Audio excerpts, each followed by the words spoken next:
La iglesia, cuando nace la iglesia, nace, hermano, siendo una iglesia cristiana, pero compuesta por puros judíos. Fíjense, los discípulos del Señor, todos judíos. El Señor los mandó a predicar solamente a las ovejas dispersas de Israel. Mandó otros 70, puros judíos. Levantó ministros, puros judíos. Era una iglesia básicamente judía. Entonces, al haber creído en Cristo, ellos por supuesto se sujetaban. Si usted se recuerda, el apóstol Pablo dice que cuando llegaba a una ciudad, inmediatamente buscaba una sinagoga para reunirse con sus hermanos en la carne, los judíos, y les predicaba la palabra de Dios. Y ahí eran salvos, no había problema, eran salvos. Pero muchos querían, hermano, creer en Cristo, pero además seguir guardando las obras de la ley. Y eso no podía ser. Ya el Señor lo ha explicado mucho, ¿verdad? Lo hemos explicado. Pero ¿qué es lo que sucede? Que la iglesia comenzó a madurar, comenzó Dios a capacitar hombres, porque recuérdense que los apóstoles, ellos no lo sabían todo. Habían cosas que usted y hoy muy fácilmente las entendemos, que ellos no las entendían.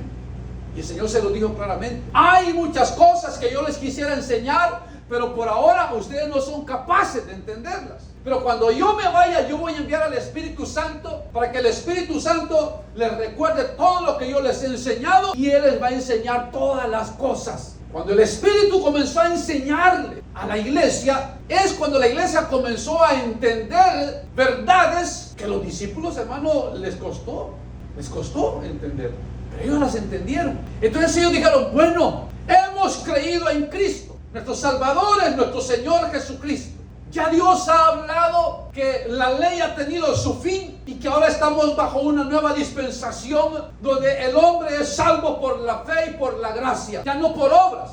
Y entonces la iglesia comenzó a decir, bueno, si en la sinagoga se lee la ley, si en la sinagoga se leen salmos, se cantan salmos. Entonces, si usted ve, hermano, era una enseñanza que había ahí, por supuesto, ¿verdad? Pero a través de la lectura, de los cantos, hermano, los salmos que se cantaban, la iglesia, hermano, hermana, retenía las escrituras. Tenía las escrituras. Entonces la iglesia comenzó a idear y dijo, bueno, si las escrituras de los profetas y de Moisés se recuerdan en la sinagoga a través de alabanza, de lectura, ¿por qué nosotros no, al cantar, cantamos también de las enseñanzas que el Señor Jesús nos dio? ¿Por qué no cantamos acerca de Cristo, del Señor? Y la iglesia comenzó a componer o a escribir, pero al mismo tiempo que comenzó a escribir la historia, también comenzaron a componer cánticos espirituales que hablaban, hermano, de el sacrificio del Señor Jesús, de su divinidad, de su eternidad. Y esa era la manera, porque como lo que sucede es que más del 90% de las personas en aquel tiempo